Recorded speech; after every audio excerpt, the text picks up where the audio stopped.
Hola, ¿cómo están? Espero sean bienvenidos. Soy Gustavo Sainz. Bienvenidos a mi canal. Hoy nos toca la parte B de la segunda parte del libro que se llama Gloria y Glorificación. La parte B tiene por título Cantad a Dios con maestría. Premisas bíblicas para la música de iglesia. Bueno, y como siempre, todas las diapositivas están en la parte de abajo. El nombre original y dónde se ha visto como tal, ¿no? Este capítulo ya conlleva y habla por sí solo sobre la música. Y vamos a reflexionar mucho sobre esto. Vamos a reflexionar mucho. A pesar de ser un texto relativamente corto, un subcapítulo del segundo capítulo de la segunda parte, pues es muy rica en contenido y sobre todo en música, que es lo que nos interesa en este club de lectura.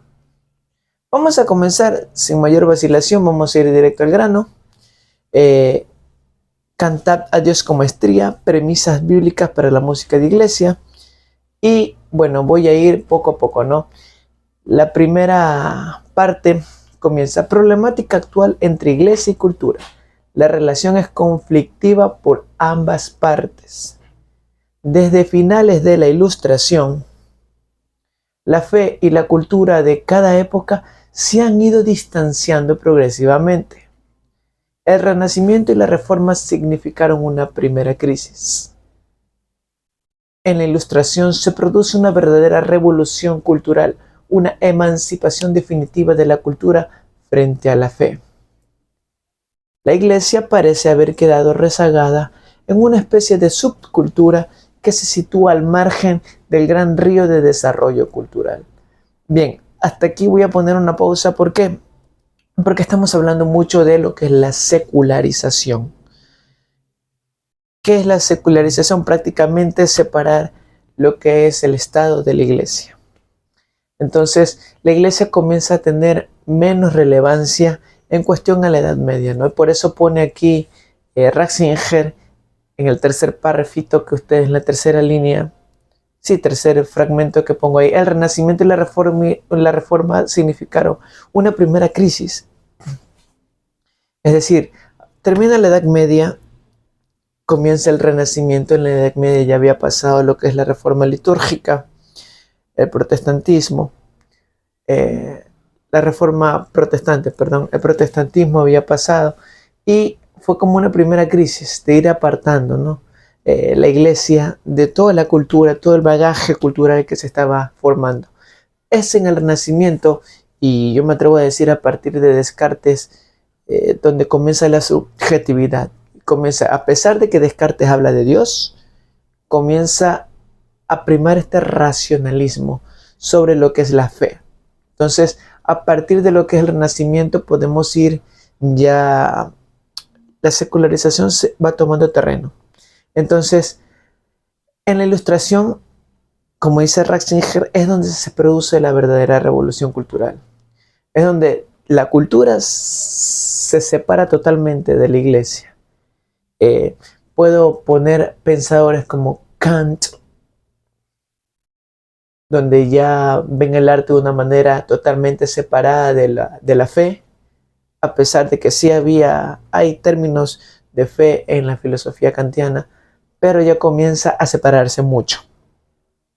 Entonces, la Ilustración como tal, la Ilustración es la cúspide de toda esta secularización.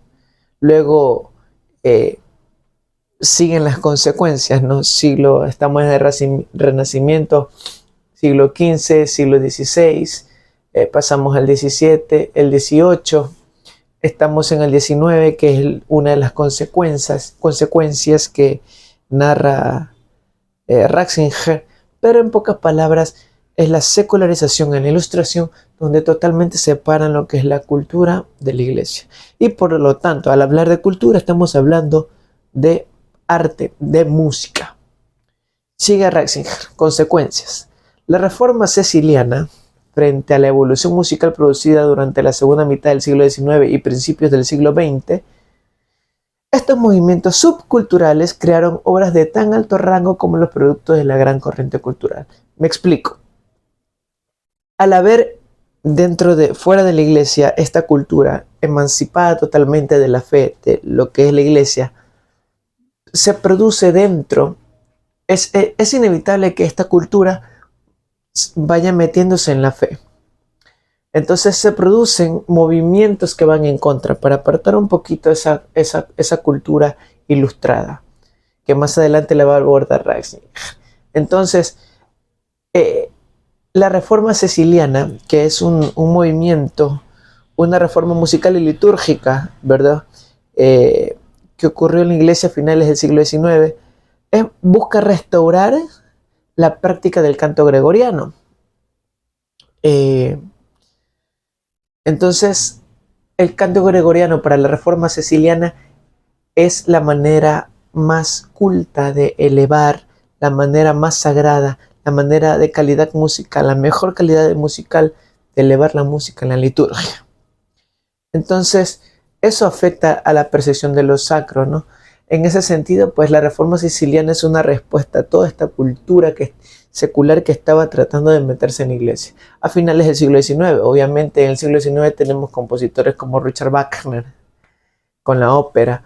Entonces, la ópera es una cosa demencial musicalmente, pero no es hecha para la liturgia.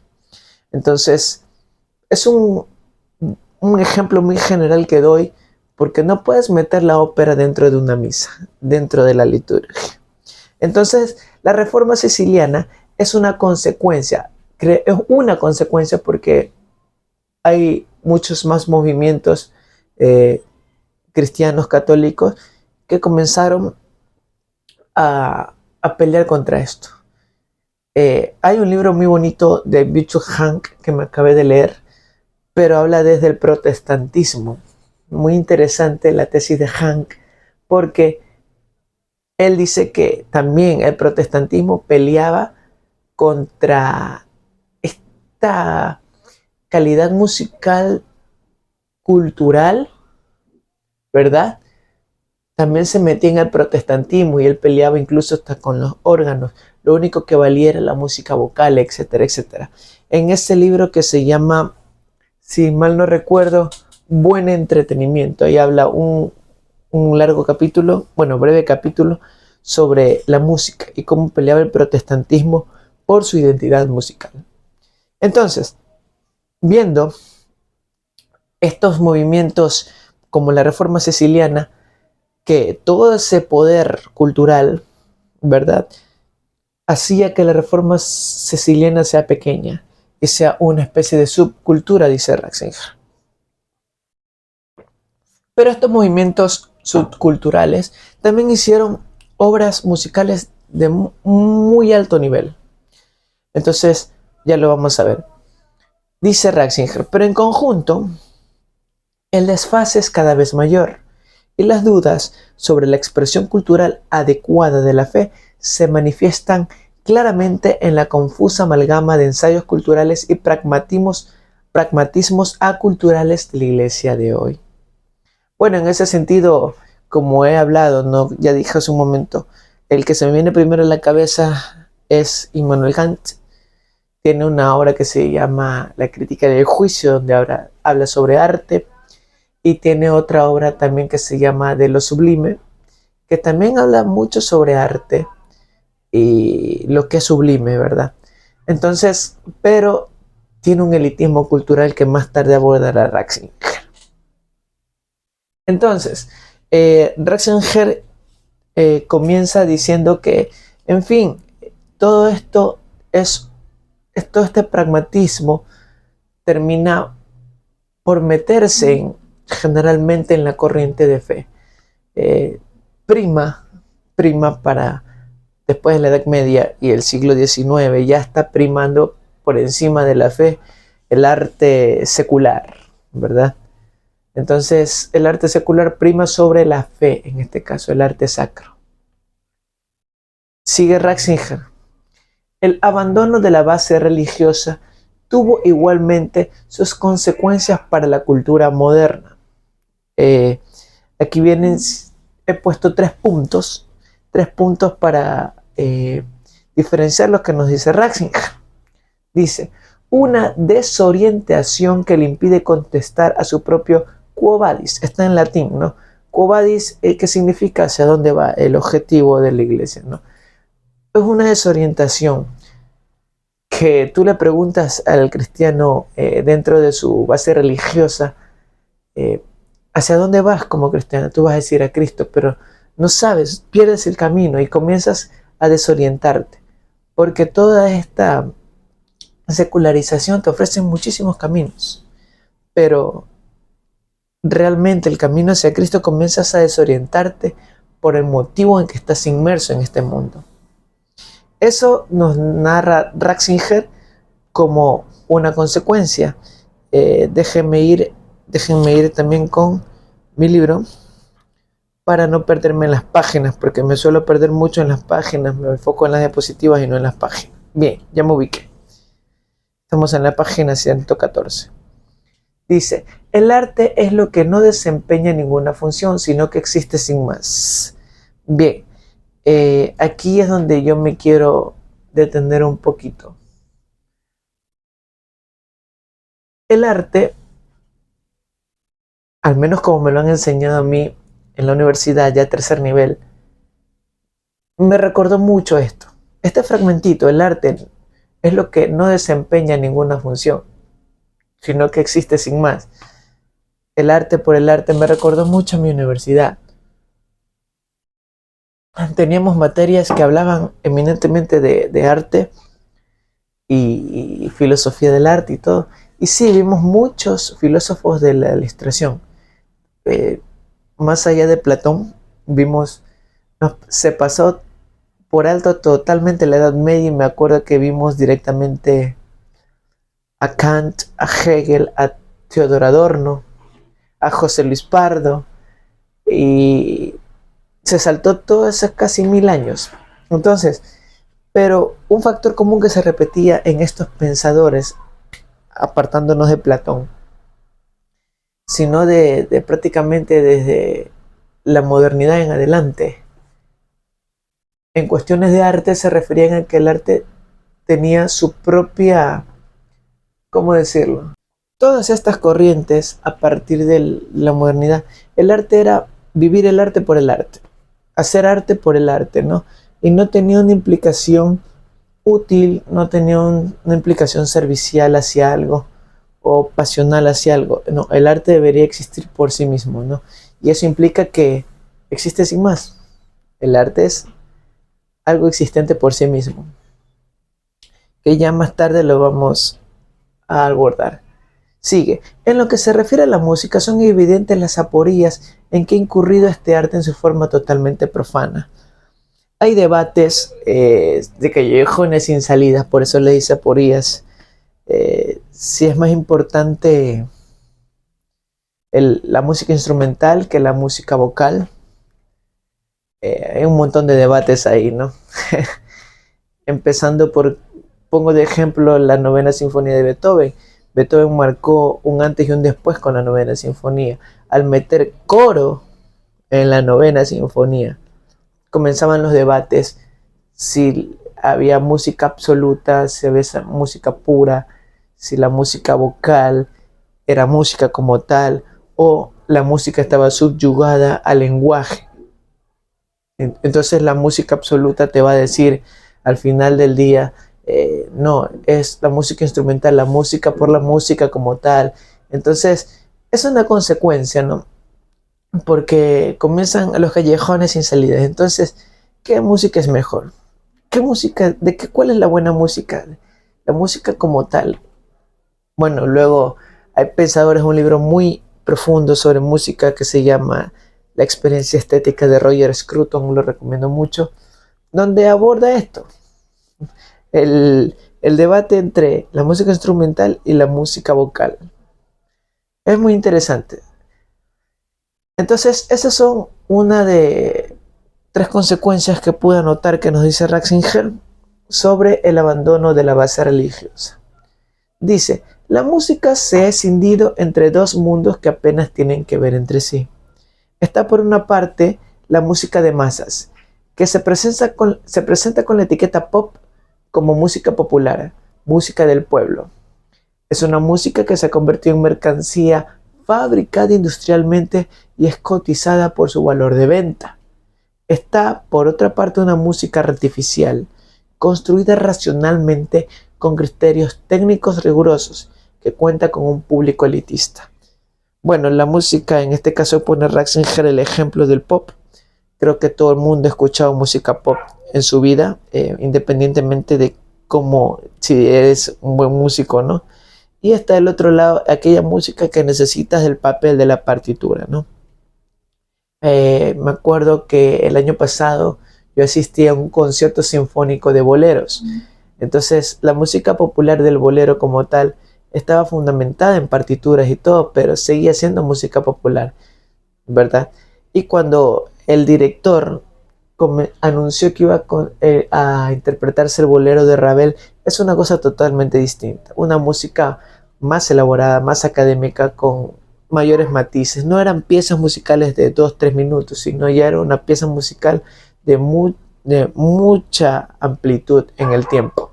Entonces, estas son los dos opuestos que menciona Ratzinger, ¿no?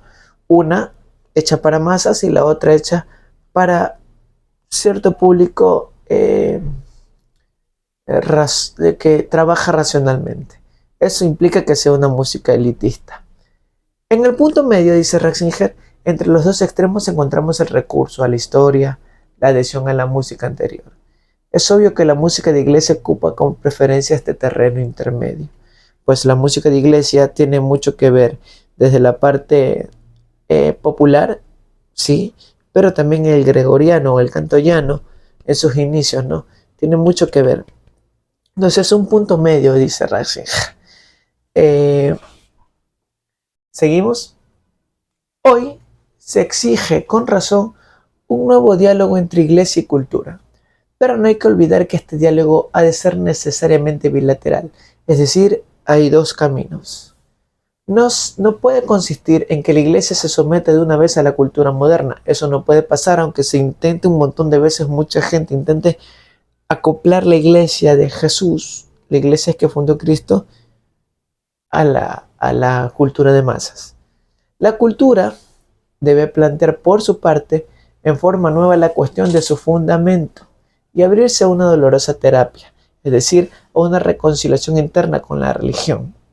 Esto lo vamos a abrir un poquito más adelante, pero sí, es como que las dos tienen que ceder, ¿verdad?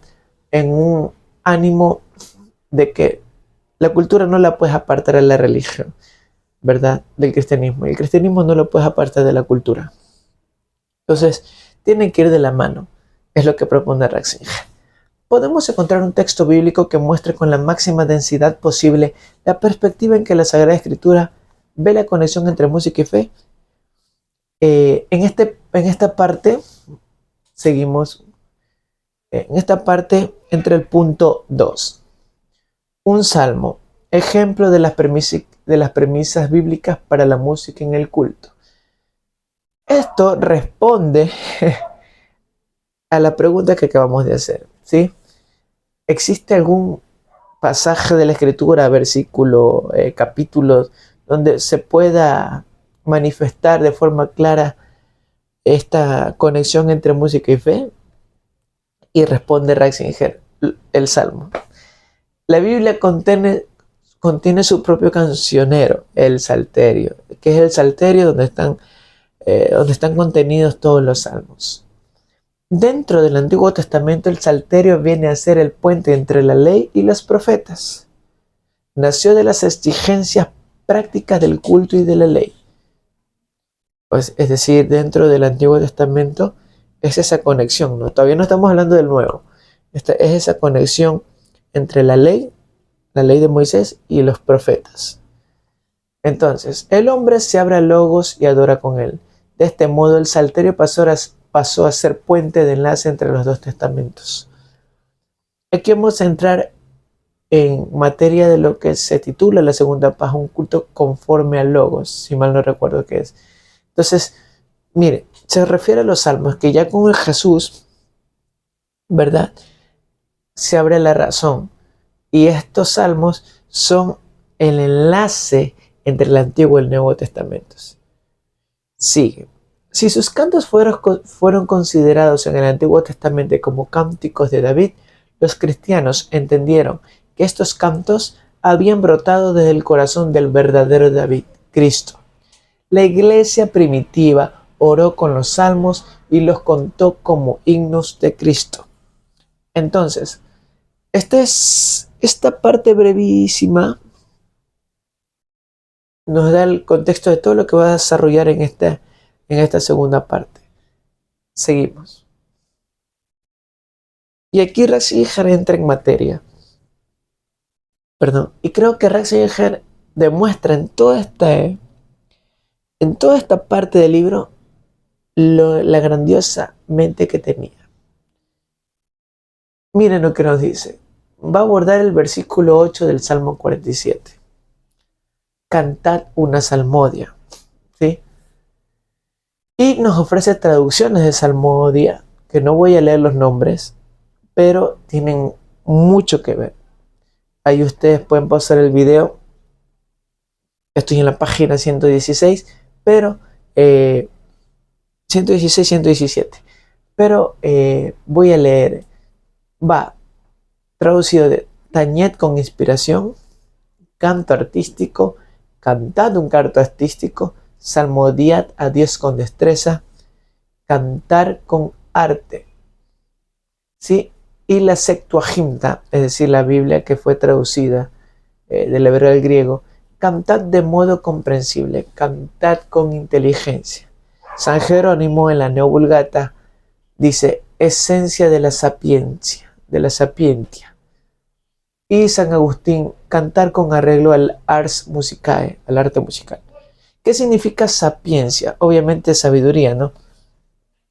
Sapiencial, un comportamiento del ser humano que incluye sin duda la claridad de entendimiento, pero que significa una integración del hombre entero, que conoce y comprende, no solo con el pensamiento puro, sino desde todas las dimensiones de su existencia, es decir, integralmente. El hombre sabio es aquel que se comporta bien, de buena manera, físicamente, espiritualmente.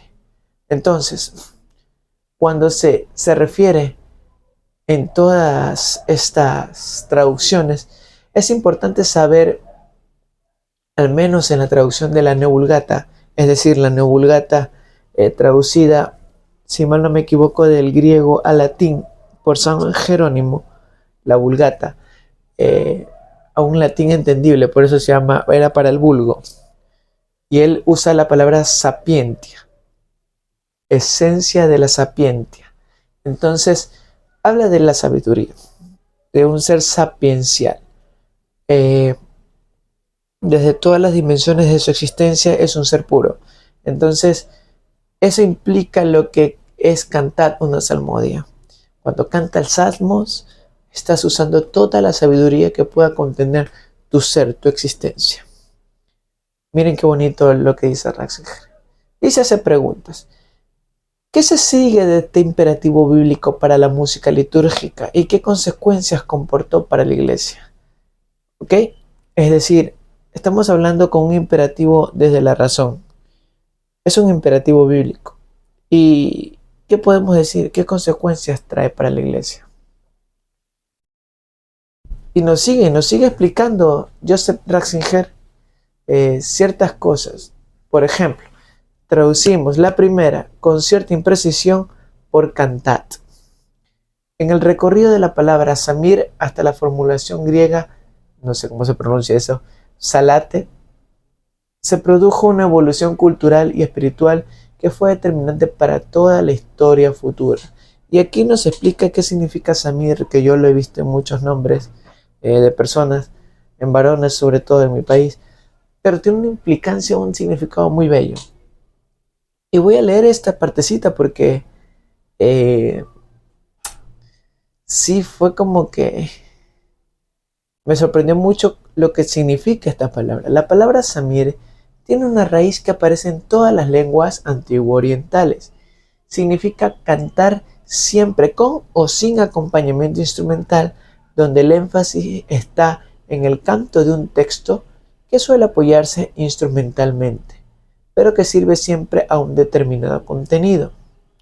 El samir difiere así claramente de la música cultural orgiástica, que favorece la embriaguez de los sentidos y arrebata al ser humano para liberarlo extáticamente de la razón y la voluntad mediante el desenfreno de las sensaciones. Es decir, la música, el samir, eleva el espíritu sobre todas las pasiones mundanas que pueda tener tu ser.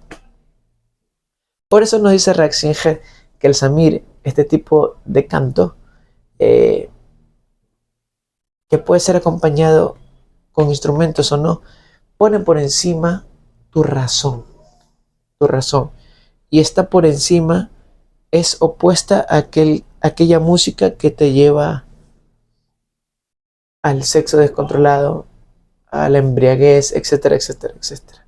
Dice, el samir remite, en cambio, a una música conforme al logos, es decir, a la razón. Ratzinger, en el discurso a la Universidad de Ratisbona, tradujo y dio a entender que logos se puede traducir como razón, y creo que es una de las mejores traducciones al español. Entonces, este culto conforme a logos, esta música conforme a logos, es el samir, ¿sí?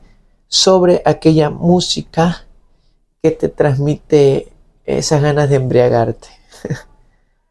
La Septuaginta, es decir, la Biblia que se tradujo del hebreo al griego, se lo conoce como la Biblia de los 70, eligió como traducción la palabra pasalein, es decir, esta palabra samir se tradujo como pasalein, que para los griegos significó tañer, pulsar, recorrer con los dedos, sobre todo en referencia al arpa, y en general tocar un instrumento de cuerda, pero nunca cantar. Es interesante esto porque mire que la palabra samir en el Antiguo Testamento colocaba el canto, la voz por encima un poco de la instrumentación. ¿Sí? Dice acompañamiento el samir, acompañamiento sí o no de instrumentos musicales, acompañamiento. Sin embargo, cuando se traduce con pasalein en la Septuaginta, significa tañer, pulsar, recorrer, pero nunca significa cantar, ¿no? La Biblia griega dio a ese término un sentido nuevo e introdujo una consecuencia, un cambio cultural importante. Si salmos habría significado un instrumento de cuerda, designa ahora los cantos de Israel inspirados por la fe. Vamos a ver cómo sigue esta cavilación de Ratzinger. El verbo recibe el significado de cantar, ojo allí, pero ahora en un sentido definido por la historia cultural y religiosa. El verbo salmodiar es en ese sentido una nueva creación verbal de la Biblia, con la que introduce también un nuevo fenómeno en el mundo griego. Expresa un modo de cantar que había encontrado en la tradición orante de Israel su forma musical claramente definida. Entonces, vienen luego, se traduce, se le da esta connotación de cantar a la palabra como tal que se tradujo al griego. Sí, se le da esta connotación. Entonces, obviamente tiene unas consecuencias, porque esta palabra pasalein, que significa tocar un instrumento como tal, nunca cantar, pero la iglesia primitiva en esa traducción le dio una nueva connotación que también es cantar, tuvo consecuencias, tuvo un cambio cultural. Ya no significaba solo tocar para los griegos un instrumento musical, sino también canto, y tiene consecuencias concretas por las premisas bíblicas de la música en la iglesia. Y aquí Ratzinger comienza a enumerar, creo que 4 letras, hasta 3 nomás, A, B, C. A. Este imperativo recorre toda la Sagrada Escritura. Es la versión concreta de llamada a la adoración y a la glorificación de Dios, que la Biblia presenta como la vocación más profunda del ser humano. En todo caso, la transformación bíblica de esta palabra originó una primacía del canto, es decir, una música referida a la palabra.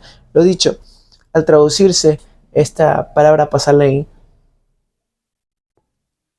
que significaba una sola cosa para los griegos, tocar un instrumento, los cristianos la tomaron también como canto, y, y este imperativo comienza a forjarse en la Sagrada Escritura, y por eso tenemos una primacía dentro de la iglesia hasta el día de hoy, creo yo, de la palabra, de la voz cantada sobre la música, sí, sobre el instrumento musical.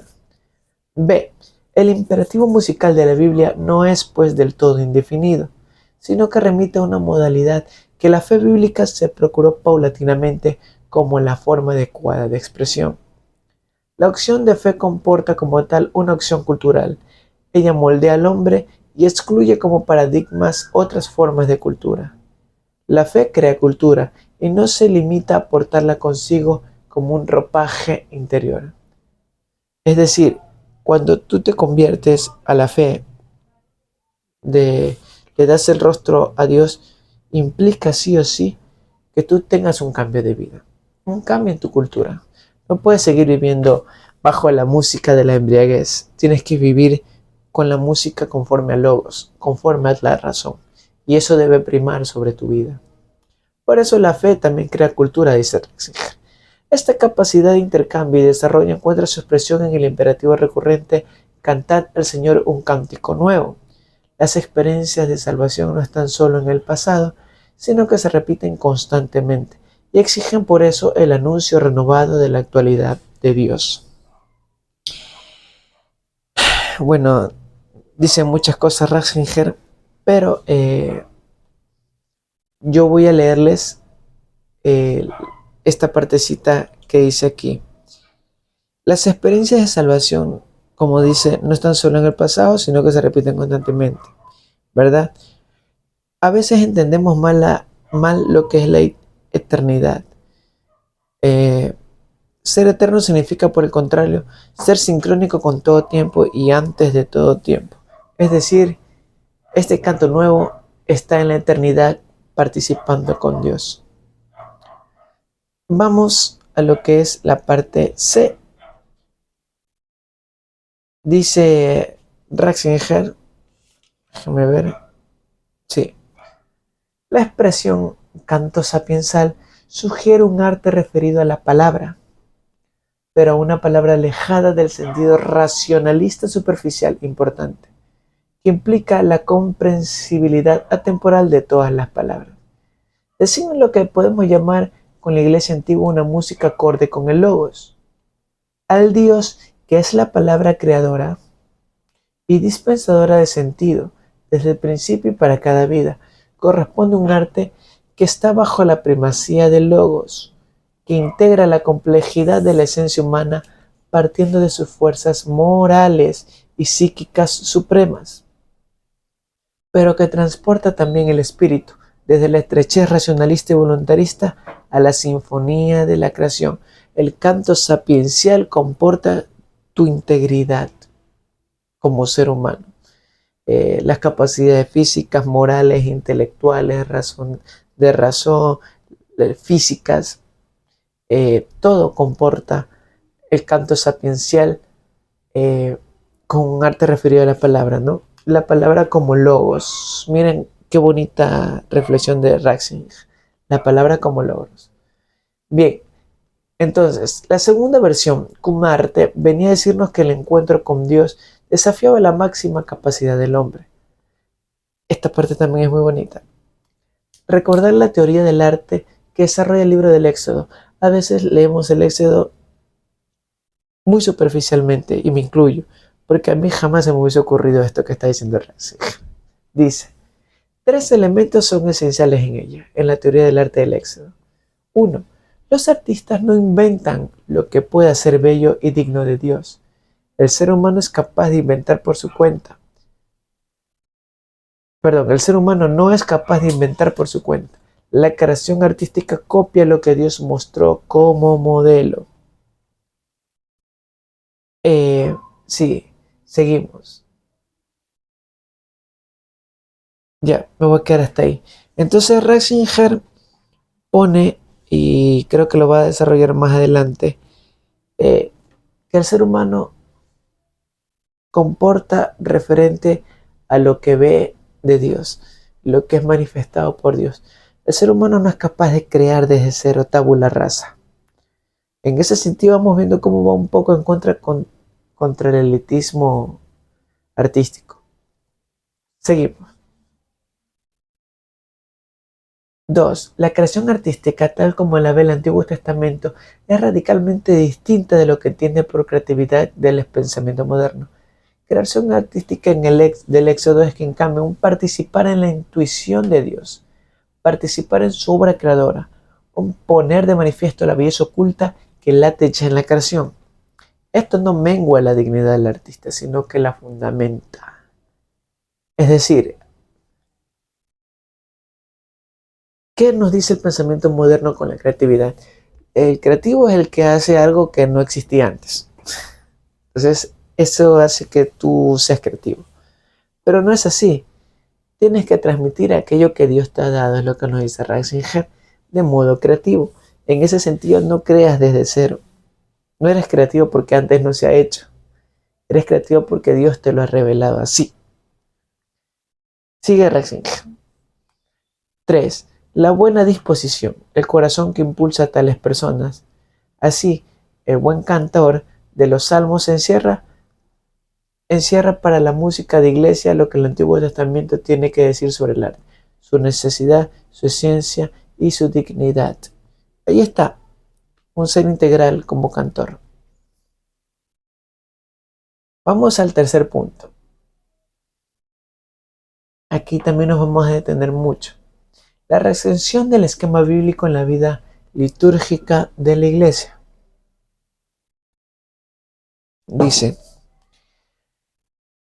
la iglesia ve en Cristo al autor real de los salmos y asume así el devocionario y cancionero de la antigua alianza en una nueva hermenéutica como su principal libro litúrgico.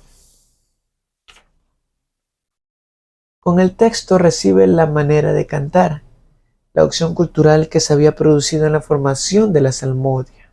Ve en los salmos el modelo que debe orientar el cántico nuevo. Los salmos lo pone por encima Ratzinger. Entonces, voy a leerles un fragmento a partir de aquí. Déjenme ubicarme. Dice, escuchen. Así lo indica la norma que da la primera carta a los Corintios para la asamblea. Cuando os reunís, cada cual aporta algo, un canto, entre paréntesis pone salmón, una enseñanza, una revelación, hablar en lenguas o traducirla, pues que todo resulte constructivo. La celebración comienza con el canto que Pablo llama salmo, definiéndolo así en una figura musical y teológica. Entonces, es un ejemplo que da Ratzinger en la carta de los Corintios, ¿no? Sigue. Para la elaboración del arte en la Iglesia Apostólica es importante el hecho de que el canto, precisamente como don espiritual, aparezca junto a la enseñanza, la glosolalia y la profecía y la traducción. Esto es importante. Y pone de ejemplo a Plinio. Sí, y lo voy a leer. Sabemos por Plinio que a principios del siglo II, la glorificación de Cristo en su divinidad mediante encanto integraba el núcleo del culto cristiano. Y cabe recordar el prólogo de Juan y el himno de la carta de los Filipenses como prototipos de estos cantos. Es decir, lo que es la divinidad de Cristo también se aprendía mediante el canto. Por eso eso aparece junto a la enseñanza, la profecía y la traducción. Entonces, sí creo que el canto como tal tiene que aparecer junto con la enseñanza, al menos el canto sapiencial en todo el sentido de la palabra. Sigue diciendo Ratzinger. El desarrollo inicial de la cristología, su conocimiento cada vez más profundo del ser divino de Cristo, aconteció fundamentalmente en los cantos de la iglesia, en la fusión de teología, poesía y música. Y leo otro fragmentito de la misma página. Esta página tiene muchísimo que decir. Bien, intervino aquí con todo un factor retardatario que es de gran importancia para nuestras reflexiones.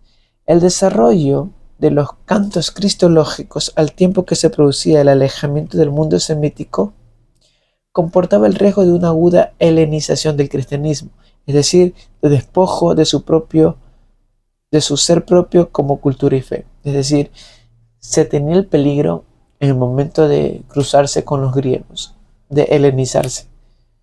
Algo como Séneca, por ejemplo, se me fue el nombre de los que pertenecía a Séneca, bueno, de los estoicos. La fascinación de la música griega y del pensamiento griego favoreció un alejamiento de la fe por la vía de la música. La nueva música, en efecto, pasó a ser una parcela del gnosticismo. Es un peligro de mezclar lo que es la filosofía helena con la fe, ¿no? Gnosticismo, como nos dice aquí Ratzinger, es darle mayor primacía a los razonamientos griegos que a la fe como tal.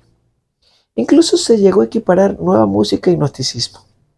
Por eso muy pronto la Iglesia prohibió rigurosamente la innovación poética y musical y redujo la música sagrada al salterio. Importantísimo, porque aquí la Iglesia fue contundente prácticamente y nos va a decir en el siguiente párrafo, Ratzinger, lo vamos a ver ahí, todas estas restricciones que fueron a partir del siglo II. Ahí está el canon 59 del Sínodo de la Odisea, que prohíbe el uso de los salmos privados y escritos, no canónicos para el culto divino. Sí, o sea, tiene que estar sometido a una rigurosidad, en este caso el salterio. El canon 15 reserva además el canto de los salmos al coro de cantores, mientras que los otros no deben cantar en la iglesia. En forma parecida se expresan algo más tarde las constituciones apostólicas. Bueno, en fin, como digo, la iglesia fue muy severa en este sentido y llamada a poner un alto y unos límites en la cuestión litúrgica, porque obviamente tomas una decisión, ¿no?, de poner los límites. Eso implica que toda la literatura cristiana basada en sentimentalismo se omita. Tiene que ser el salterio, porque es la palabra de Dios. Entonces, si le das oportunidad a la gente que pueda hacer lo que quiera basado en sentimientos, también va a venir cosas malas y puedes tergiversar mucho la liturgia. La fe de la iglesia llegó a ser precisamente en el ámbito de la música mucho más creativa que en todas las otras esferas culturales, debido en parte a que se siguió siempre los esquemas bíblicos para su expresión artística y aprendió con el tiempo a bucear en su riqueza interna. Es decir, en pocas palabras, los salmos, el salterio que se fijó como canto canónico, como únicas interpretaciones musicales, hizo que la propia iglesia descubriera la riqueza de los salmos. La oración cantada, sobre todo, en las tres formas del coral gregoriano, la gran polifonía de principios de la época moderna y el canto de la iglesia glosó y concretó este modelo sin reducir sus posibilidades de futuro. Incluso en la Edad Media vemos cómo San Agustín dedica uno de sus libros al comentario de los salmos, creo que se llama. Habla de música, de arte. Y entramos a la última parte de este capítulo, que se llama Consecuencias para el presente. Dice, este capítulo es divertido. Hemos partido de la esquizofrenia existente en el arte moderno entre el pop y un esteticismo elitista. Uno y otro marcan los límites cuyo franqueo indica que la música abandona la cultura de la fe y deja de ser música inspirada por la palabra de Dios y puesta a su servicio. Seguimos. Y aquí viene la parte A, contra el esteticismo autónomo. Esta parte de que el arte crea por el arte. Aquí la expande un poquito más Ratzinger.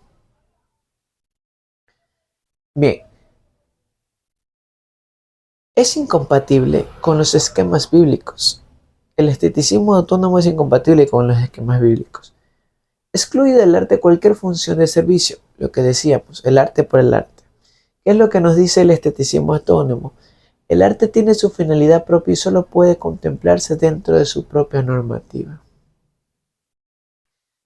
Lo despoja totalmente del acto de servicio a Dios, o de culto a Dios, más que nada. La filosofía que opera en el esteticismo niega la condición creatural del ser humano e intenta alzarlo a la condición de creador puro.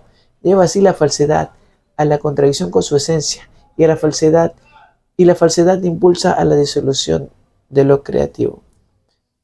En el siglo XIX, el artista, el músico, podría decirse que se creía un dios, porque él creaba de la nada, tabula rasa. Entonces elevaba al ser humano a una posición como de deidad. Elevaba a este punto el ser humano. Entonces lleva a una falsedad porque no es naturaleza divina el ser humano. No tiene naturaleza divina. Tiende hacia Dios, pero no es divino, no es un Dios. El giro idealista de la filosofía supone que el espíritu humano no es ya primariamente receptivo, no recibe, sino que es solo productivo, lo cual también cae en una contradicción del arte, porque al ser tu creador, entre comillas, solo vas a poder producir. Sigues cayendo en una paradoja, en una aporía. Miren esa paradoja, ¿no? Lo brillante que es Ratzinger. Al ser tú solamente creador, solo puedes producir. No es como la creación real de Dios, que creas y se le rinde tributo a Dios. Pero cuando tú te crees el propio artista, el artista que crea, solo puedes producir. Eso diría, parafraseando a San Agustín, es una mala copia de lo divino. Se convierte así en creador puro. Su creatividad es arbitraria y por eso vacía. Aquí es donde yo digo que me recuerda mucho a Immanuel Kant, porque este filósofo vivía el arte por el arte, ¿no? Brillante filósofo, pero recuerda mucho todas estas palabras de Ratzinger, son muy contundentes en cuestiones intelectuales. Según la fe cristiana, por el contrario, la esencia del hombre procede del arte de Dios. Es una parte de ella y puede, percibiendo a Dios, concebir e intuir con él ideas creativas y traducirlas a lo invisible y lo audible. Suena un poco metafísico en el sentido de que la parte, mientras más cerca del todo, es más perfecta. Tú como artista, mientras más cerca del artista como tal, que es Dios, más perfecto vas a ser. Entonces, la fe cristiana, el arte en el cristianismo, procede del arte de Dios, ¿no?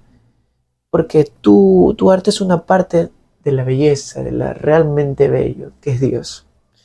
Entonces, lo que toca a ti es traducirlo a lo material. Si lo que ves de allí espiritualmente de Dios, toca traducirlo a lo visible y lo audible, como dice Ratzinger.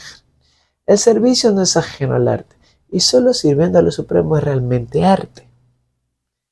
Que el artista salga del círculo esotérico y sepa plasmar su intuición de forma que los otros puedan percibir lo que él ha percibido. Yo creo que ya subí un fragmento, un short, hablando de este pedacito y creo que no tengo más que decir. Siguen siendo válidas las tres condiciones del arte verdadero mencionadas en el Éxodo. El artista debe ser impulsado por su corazón. Debe tener conocimiento, es decir, ser un ser virtuoso, y debe haber percibido lo que el Señor mismo le mostró.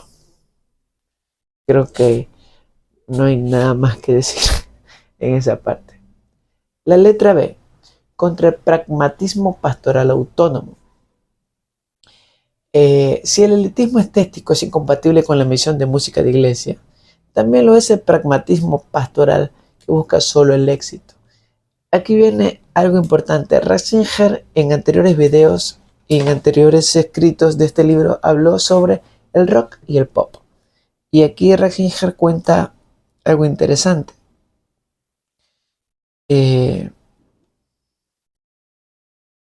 Lo voy a leer, porque Ratzinger fue muy criticado cuando se refirió al rock y al pop dentro del contexto litúrgico de Eucaristía. Bueno, en ese rato habló mucho de lo que es el rock, pero no se refirió al pop más que de pasada. Y aquí dice Ratzinger que apenas ha habido argumentos válidos para plantarle contra. Y bueno, ahora lo viene a clarificar, ¿no? Pone en un contexto y nos narra lo que es el pop. Entonces, diría Ratzinger que de todas estas contras que le plantaron, eh, cabe preguntarse, ya que el pop se ha masificado, ¿por qué la iglesia no entra en esta cuestión de masificación? Así, así generaría más adeptos. Habría más compositores, no sé.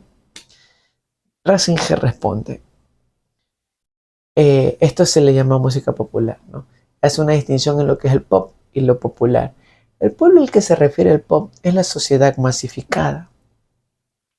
La música popular en sentido originario, en cambio, es expresión musical de una comunidad sin fronteras, aglutinada por la lengua, la historia y el modo de vida, que elabora y configura sus experiencias por medio del canto, las experiencias hechas con Dios, las experiencias del amor y del sufrimiento, de nacimiento y muerte como participación en la naturaleza. Es decir, esta música popular realmente, como le explica Ratzinger, es aquella que está en los pueblos, aquellas que están en las culturas, quizás en los aborígenes, quizás en la lengua vernácula, pero estas culturas tienen de una u otra forma también un acercamiento a Dios, tienen unas experiencias de amor, es decir, lo vives de primera mano, no como la cultura pop, que lo tienes que ver, que es para consumirse. Creo yo que de ley, tienes que diferenciar entre el pop y lo popular. Lo popular en sí tiene que ser vivido para entenderlo. La sociedad masificada es algo muy diferente de la comunidad de vida que sustentó la música popular en sentido antiguo original. La masa como tal no conoce experiencias de primera mano, sino experiencias reproducidas y estandarizadas.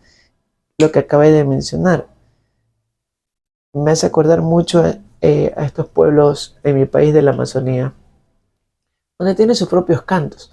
Pero tú, para estudiar, un etnomusicólogo se acerca a estas comunidades, por ejemplo. Se acerca a estas comunidades y comienza a ver los rituales, las cosas sagradas que mantiene su propia liturgia. Y bueno, yo recomiendo un libro para entender desde la Amazonía. eh, Creo que se llama Crónicas Guaraní. Y bueno, muy aparte de todo esto, el libro son crónicas de Monseñor Alejandro Lavaca, si mal no me equivoco, tengo años que lo leí.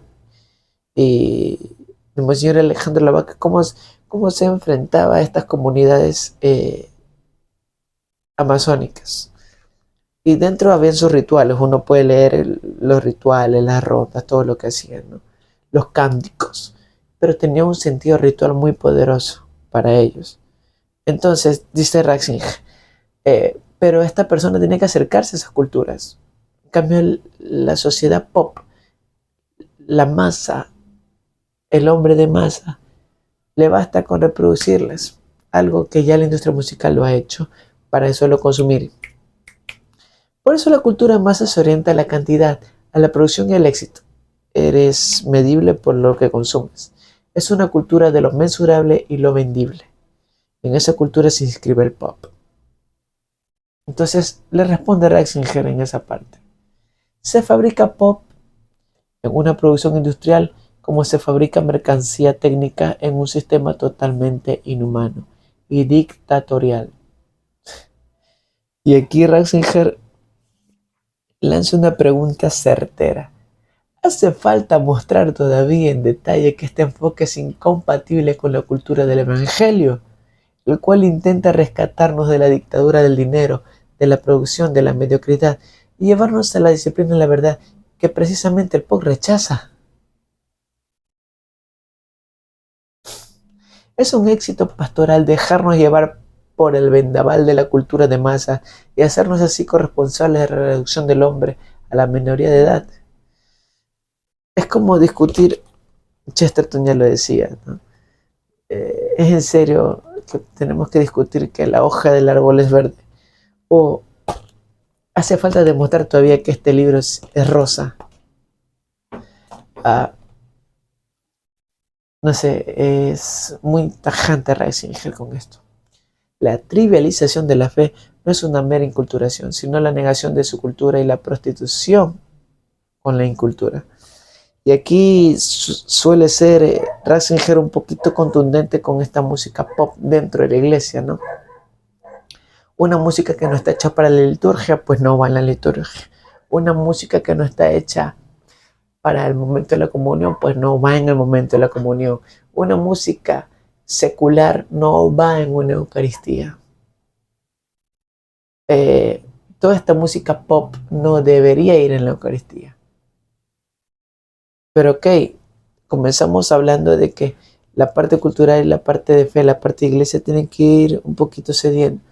Bueno, hay arreglos de música pop que se han hecho corales y por ejemplo, músicas eh, con un formato pop, estrofa coro, qué sé yo, con una armonía pop, con acordes pop, con acordes de triada, pues se han hecho corales homofónicos, porque la homofonía precisa que se entienda el texto. Entonces, sí, se mantiene esto, ¿no? Entonces, hay que abrirle un poquito también la posibilidad a que estas músicas puedan adaptarse a la parte eclesiástica. No tanto en letra, porque conozco muchos casos que se cantan dentro de la misa canciones con melodías profanas, con melodías seculares, ¿no? Eh, Creo que una de las más llamativas es esta de Hey Jude, que se ha hecho un Kyrie eleison, un ten piedad, Señor ten piedad, con la melodía de Hey Jude. Bueno, ejemplos van, ejemplos vienen. Termina Ratzinger, apertura al mañana dentro de la continuidad de la fe. Aquí Ratzinger da soluciones. Entonces la voy a leer porque eh, es una página y media, donde se citan diferentes fragmentos, ¿no? Pero Ratzinger da soluciones precisas. En el espacio intermedio entre el elitismo estético y la cultura industrial de masa, la fe y cultura tienen una difícil posición. Difícil porque el hombre mismo y el arte se mueven con dificultad en estas circunstancias y apenas pueden sostenerse. Es difícil porque el hombre está inmerso en este mundo de masas. Yo en este preciso momento que estoy hablándoles, de fondo hay música pop. eh, y es difícil porque vas a un supermercado y escuchas música pop. Es difícil porque no puedes educar el oído. Cuando tienes un solo tipo de música rondando tu contexto. Entonces te vas a acostumbrar a esa música. En mi caso, en mi país, se escucha muchísimo el reggaetón. Y imagínate poner una canción de comunión con estilo reggaetón. Entonces no es tan fácil, el hombre la tiene difícil porque está rodeado de este tipo de música. Había que practicar sin duda una gran tolerancia en los márgenes, en las zonas de transición a los dos polos opuestos de una música litúrgicamente adecuada, tolerante con quienes rompen la liturgia como les da la gana. Sí, yo lo sufro, muchos de ustedes lo han de sufrir si están viendo este club de lectura. Muchos de ustedes lo han de sufrir y yo los entiendo. Pero habría que ser tolerantes con estas posiciones, porque hay que enseñar al que no sabe, es una obra de misericordia. Enseñar al que no sabe y de a poco ser creativo e ir introduciendo la verdadera liturgia, este culto conforme al Logos. Hoy no es posible una salida sin el coraje para la austeridad y la resistencia. Solo de este coraje puede brotar una nueva creatividad, lo que acabo de decir. Tienes que tener coraje para poder ir introduciendo una verdadera liturgia. Me he topado con, bueno, en el trabajo donde yo estoy laborando actualmente. Al principio era difícil porque no había liturgia como tal, pero de a poco se va aprendiendo, de a poco se va enseñando y se van metiendo cantos. Se van metiendo cantos dentro de la misa que son propios para la misa, que son adecuados para la misa. Comienzan a cantarse los salmos, etcétera, etcétera, etcétera. Y termina Ratzinger poniendo una frase de San Gregorio Magno: si el canto de la salmodia sale de la intimidad del corazón, a través de él el Señor Todopoderoso encuentra acceso al corazón, para derramar en los sentidos atentos los misterios de la sabiduría o la gracia de la contrición. El canto de alabanza me honra, y este es el camino para mostrarle al hombre la salvación de Dios. Donde el latín dice salutare, salvación, el hebreo dice Jesús. Por eso el canto de alabanza abre un acceso donde Jesús puede manifestarse. Este es el servicio supremo de la música. La música despeja el obstruido camino del corazón del centro de nuestro ser, donde nos encontramos con el ser del Creador y Redentor. Cuando esto se logra, la música es la vía que conduce a Jesús, el camino donde Dios muestra su salvación. Bueno, y en ese sentido acaba de terminar el capítulo. Creo que Ratzinger, puedo tomar lo siguiente como reflexión final. Ratzinger nos dice que somos muy egocéntricos. A veces nos ponemos por encima de Dios y pretendemos hacer lo que nosotros queramos y no un culto conforme a logos. Somos productos de la pasión musical y queremos cantar una canción protestante dentro de una misa porque suena bonito, no. Somos producto del ego. Eso solo mirarnos a nosotros mismos. Entonces, hay que dar ese servicio. Para dar el servicio hay que formarse. Y para formarse hay que hacerlo bien. Estudiar en serio. La próxima semana veremos la letra C, la imagen del mundo y del hombre en la liturgia y su expresión en la música de la iglesia. Como pueden ver, son temas ya eminentemente musicales. Y bueno, lo veremos la próxima semana. El próximo video. Soy Gustavo Sainz. Muchas gracias. Adiós.